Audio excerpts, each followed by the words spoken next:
তোমরা যারা ক্যালকাটা ইউনিভার্সিটির আন্ডারে সেমিস্টার 4-এর ছাত্রছাত্রী আছো এবং তোমাদের এইসি 4 বাংলা অর্থাৎ কম্পালসারি বাংলা সাবজেক্টই আছে, তোমাদের জন্য আজকের ক্লাসটা খুবই গুরুত্বপূর্ণ। আজকের ক্লাসে তোমাদের শতাব্দীর সূর্য আজি রক্ত মেঘ মাঝে এই কবিতা থেকে গুরুত্বপূর্ণ এমসিকিউ প্রশ্ন উত্তর নিয়ে আলোচনা করব। প্রথমে তোমরা টেক্সটটা দেখে নাও, আমি স্ক্রল করে যাচ্ছি যাদের টেক্সটটা দেখার দরকার আছে, এবং আমি এই টেক্সটের বিষয়বস্তুটা একটু প্রথমে আলোচনা করব। তারপরে তোমাদের মোস্ট ইম্পর্টেন্ট এমসিকিউ প্রশ্ন উত্তর নিয়ে আলোচনা করবে যেখান থেকে তোমরা পরীক্ষায় 100% কমন পাবে, এটুকু নিশ্চিত।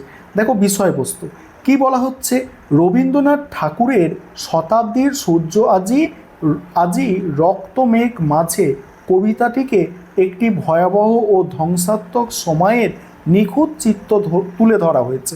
শতাব্দীর সূর্য যেন রক্তবর্ণ মেঘের মধ্যে অস্ত যাচ্ছে, যা মানব সভ্যতার অশুভ ও অন্ধকারের ভবিষ্যতের ইঙ্গিত দেয়। চারিদিকে হিংসা ও হানাহানির উল্লাস চলছে, যেখানে মানুষ অস্ত্রের উন্মত্ততায় মেতে উঠেছে।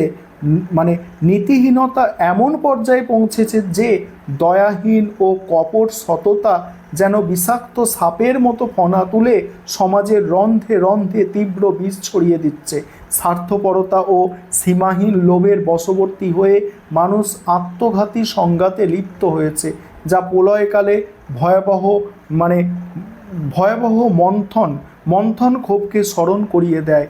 সভ্যতার আবরণে ঢাকা ভদ্রবেশী বর্বররা সমাজের পঙ্কিল শয্যা থেকে জেগে উঠে সমস্ত লজ্জা শরম ত্যাগ করেছে। তারা জাতিপ্রেমের মতো পবিত্র ধারণাকে মিথ্যা ঢাল হিসাবে ব্যবহার করে ভয়াবহ অন্যায় ও অত্যাচার চালিয়ে যাচ্ছে এবং শক্তির দম্ভে ধর্ম ও ন্যায়নীতিকে ভাসিয়ে দিতে চাইছে। এই চরম অবক্ষয়ের পরিস্থিতিতে আতঙ্কিত কবিরা সমাজকে সতর্ক করতে নিজেদের কণ্ঠস্বর উচ্চকিত করছে, কিন্তু তাদের সেই আর্তনাদ নীতিহীন সমাজের শ্মশানের বুকে কুকুরের মাংস কাড়াকাড়ির শব্দের মতোই শোনাচ্ছে। কবিতাটি মূলত মানব সমাজের চরম নৈতিক পতন, সাম্রাজ্যবাদী লোভ এবং ক্ষমতার অপব্যবহারের এক মর্মান্তিক প্রতিচ্ছবি। এই ছিল কবিতার বিষয়বস্তু। এবারে গুরুত্বপূর্ণ এমসিকিউ প্রশ্ন উত্তরগুলো তোমরা দেখে নাও। প্রথম প্রশ্ন, শতাব্দীর সূর্য আজি কোথায় অস্ত গেল? রক্ত রঙিন মেঘের মাঝে। পরের প্রশ্ন, কোন উৎসবে মরণের উন্মাদ রাগিনী বাজে? এখানে উত্তর কি হবে? উত্তর হচ্ছে অপশান খ, হিংসার উৎসব।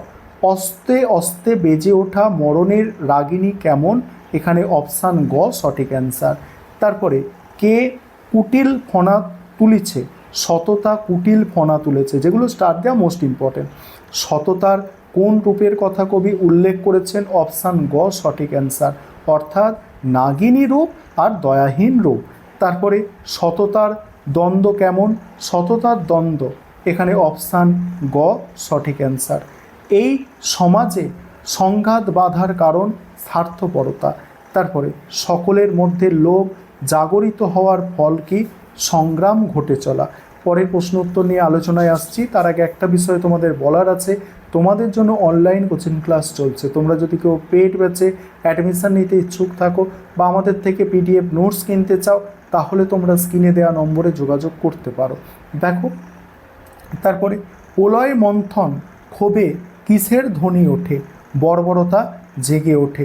বর্বরতা কোন বেশ ধারণ করেছে? বর্বরতা ভদ্র বেশ ধারণ করেছে। তারপরে বর্বরতা কোথা থেকে জেগে ওঠে? পঙ্ক শয্যা থেকে জেগে ওঠে। বলের বন্যায় কাকে ভাসানোর কথা বলা হয়েছে? ধর্মকে। কিসের নামে ধর্মকে ভাসানোর কথা বলা হয়েছে? জাতি প্রেমের নামে। তারপরে কারা ভীতি জাগ্রত করে চিৎকার করছে? কবি।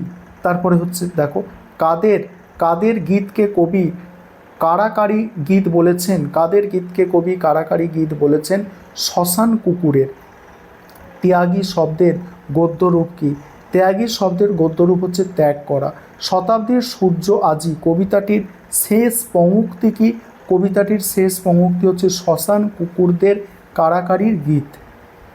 রক্ত মেঘ মাঝে বলতে কবি কি বুঝিয়েছেন রক্ত বর্ণ মেঘের মধ্যে দিয়ে। পরের প্রশ্ন আছে হিংসার উৎসবে আজি বাজে, এখানে উৎসবে শব্দটি কি অর্থে ব্যবহার করা হয়েছে। এখানে উৎসবে শব্দটি হচ্ছে ব্যাপক ও তীব্রতা বোঝাতে। কবিতায় কোন অস্ত্রের কথা বলা হয়েছে, শারীরিক ও মানসিক উভয় প্রকার অস্ত্র। দয়াহীন সততা, সততা নাগিনী, এখানে সততাকে নাগিনীর সাথে তুলনা করার কারণ কি, সততার মানে অভাবকে তীব্র ও কুটিল বলে বোঝাতে। চক্ষের নিমিষে, এই বাক্যাংশটি কি তাৎপর্য বহন করে, খুব দ্রুত। তারপরে দেখো গুপ্ত বিষদন্ত কার আছে বলে উল্লেখ করা হয়েছে, কার আছে, উত্তর হচ্ছে সততা নাগিনীর। কবিতায় সংঘাত বাঁধার মূল কারণ কোনটি, স্বার্থ ও লোভ উভয়। প্রলয় মন্থন ক্ষোভে, এই শব্দটি কিসের তীব্রতা বোঝায়, প্রলয় ও মন্থনের ফলে সৃষ্ট ক্ষোভের। কবিতায় বর্বরতাকে কিসের সাথে তুলনা করা হয়েছে, ভদ্রবেশী মানুষের সাথে।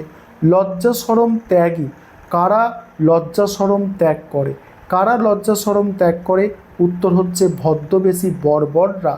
জাতিপ্রেম নাম ধরি, কারা জাতিপ্রেমের নাম ব্যবহার করছে, উত্তর হচ্ছে অন্যায়কারীরা। বলের বন্যায় কি ভাসাতে চাওয়া হচ্ছে, ধর্ম ও ন্যায় উভয়কেই। শ্মশান কুকুরদের কাড়াকাড়ির গীত বলতে কবি কি বুঝিয়েছেন, নীতিহীন ও কলুষিত সমাজের চিত্র। এই ছিল তোমাদের আজকের ক্লাস।